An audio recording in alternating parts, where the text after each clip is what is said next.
Même ceux qui se font, ça veut dire qu'ils ne m'aiment pas, ils m'aiment en cachet.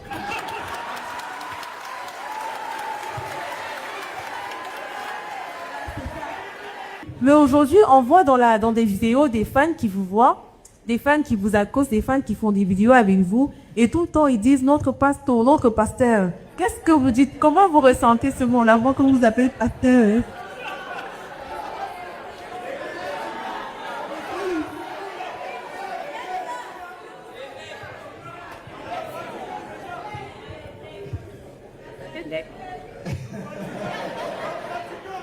Écoutez, Ivana, vraiment, je ne sais pas d'où ce mot pasteur est sorti, mais je m'imagine que certains ont voulu présenter notre façon de voir les choses comme si nous étions une secte.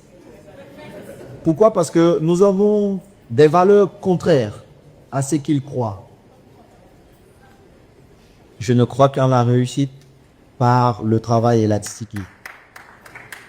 C'est peut-être pourquoi certains ont voulu me présenter comme un pasteur d'une église où il n'y a que des gens qui fuient.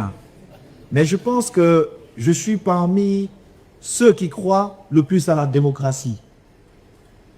C'est pourquoi je suis un convaincu de la loi.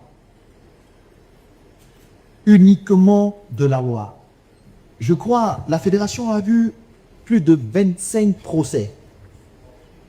25 procès. Ça nous a coûté des centaines de millions. Des centaines de millions. On nous a juste demandé une seule fois de rectifier une assemblée générale. Ça veut dire que nous croyons à la force de la loi. Mais pourtant, on veut se forcer de nous présenter comme des dictateurs.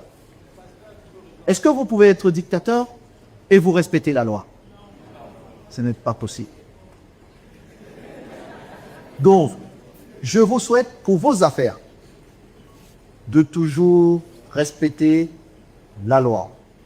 Et c'est parfois, c'est même pas parfois, c'est un très beau moment quand je me retrouve parfois dans cette situation où les gens crient autour de moi et ils disent « Ah, notre passion ». Moi, ça m'amuse parce que tout le temps, je suis souriant, mais là... En tout cas, en tant que chef d'orchestre de la chorale de l'église,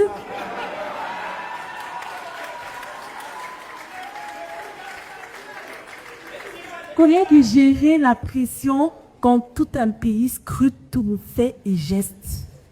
Écoutez, la pression, c'est une opportunité. La pression, c'est une opportunité. Et c'est plutôt un honneur pour moi d'avoir cette pression-là. Parce que je me dis quelque part, si je réussis avec des millions de Camerounais. Alors je ne ressens pas cette pression. Vous savez, Ivana, chers frères et sœurs, à l'époque quand j'étais encore joueur, mes coéquipiers se demandaient pourquoi j'étais le garçon le plus heureux quand je rentrais dans un stade. Surtout avant le match, quand on était dans le vestiaire, j'étais toujours en train d'écouter la musique, de sourire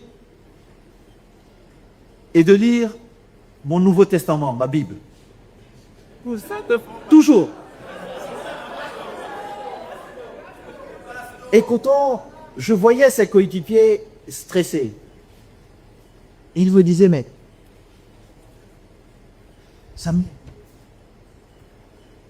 pourquoi tu le non? C'est une opportunité pour nous. Nous avons bagarré toute notre vie pour avoir l'opportunité de jouer au football. Nous avons l'opportunité aujourd'hui de montrer aux Camerounais. C'est comme quand vous êtes en période d'examen.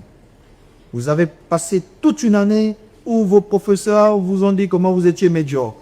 Ou quand vous rentrez même à la maison, nous-mêmes on vous met encore la pression, allez réviser, allez faire ceci. Vous avez une période où vous devez dire, ok, chers professeurs, chers parents, c'est moi le boss. je vais vous montrer que, en dépit de tout ce que vous avez dit, je sais où je suis en train d'aller. C'est comme ça. C'est une période où vous êtes en examen. Et j'ai pas peur d'être pendant cette période. Au contraire, elle me motive encore un peu plus. J'ai dit, je vais donc montrer que j'étais concentré pendant que les professeurs étaient en train de passer leur message.